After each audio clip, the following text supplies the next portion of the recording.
Yeah. I'm very much interested in this movement from conventional into post conventional meaning making, and I've been writing a Substack, and basically it's like the theory and practice of human transformation through a post conventional lens, and that's what I'm very interested, because I seen that in my own journey, and I seen, like, for me, a lot of that happened through using psychedelics.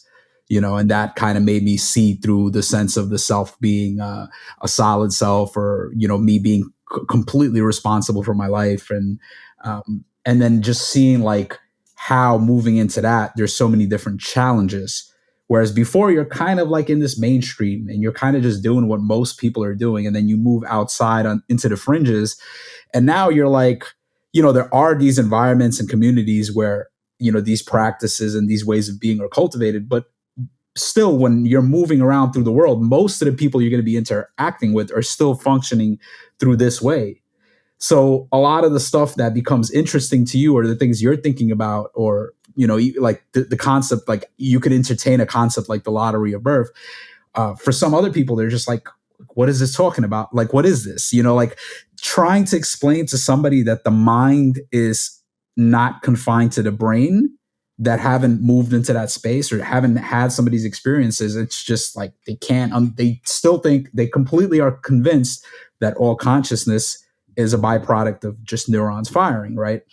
When you have certain experiences, you're like, consciousness is a mystery, and there's no way that it could be confined to, like, you can't see that, right? So you start opening to other possibilities of, like, whereas, like, the materialistic view was very, like, evident, like, oh yeah, this is definitely, like, we're just kind of separate beings and consciousness arises from the brain. And then you have certain experiences like, oh no, this is, there's no way. Like, there's no way. That doesn't seem like the most, it doesn't seem like that's the most true explanation of what's happening here. Yeah. And the thing that I always come back to is, like, whatever stage that is like your center of gravity, as Suzanne Cook-Reuter calls it, like you're always spanning multiple stages, like 3 or more at any given time, but you have a center of gravity. You are seeing the world from that stage. So your sense of self has changed, and therefore how you see everything has changed. How you interpret the words truth and love and beauty and goodness and things like that have changed. So I describe it as, like, and so much of spirituality I just describe as how you see. It's like, I describe it as like beyond mind. I describe it as seeing, but a lot of it is like seeing beyond the separate self.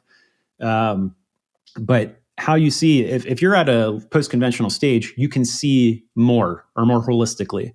But someone who's still in a conventional stage can't yet see it. It's not their fault that they can't see it, but this is why people are talking past each other. And this is why people are interpreting things differently. Even philosophy, this occurred to me recently, like how someone reading a spiritual book is a psychological act, right? That's reading is happening, on the level of your mind. All of it is pointers, right, to beyond mind. But when you're reading a book, that is a psychological act, and it's going to be interpreted by your level of psychological development. So rereading a book that I read 5 to 10 years ago, spiritual book, I'm going to interpret it completely differently. It's like no one steps in the same river twice, because it's not the same river, you're not the same person. No one steps in the same mind twice, because it's not the same mind and you're not the same person. So, but all of this is fascinating to me. It all makes so much sense, because every human has to go through socialization. But there's an order of events. Like, you can't realize you've been socialized until you've already been socialized. So the socialization, there is no skipping socialization. It's just in the Western world, we aren't really taught or told that, hey, you went through human socialization. This is how you learned language. This is how you learned all the ideas you have in your head. Like, at least Daniel Schmachtenberger admits, he's like, I think in, or this was someone else's quote, but like, I think in a language that I didn't invent. It's so all of these types of things. Alan Watts has some good stuff on that too. But the same is with identification. So, like, by the time you realize you have an identity, you already have an identity. Yeah. So it's like the socialization has to happen first. The identity has to be formed first. Yeah. And this gets into things why, the debate of like ego death versus ego development.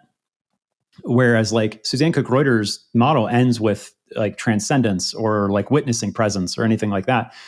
but you don't get rid of the ego necessarily. It's like a transcend and include, like Wilber kind of thing, or development is envelopment, versus an ego death thing, which is why I think so many people go wrong where they try to like force an ego death at a lower stage of ego development. And that's what I think leads to things like derealization, depersonalization, psychosis, like all of those things where the mind can go wrong. It's like this paradox of you have to develop a strong ego before you can transcend it.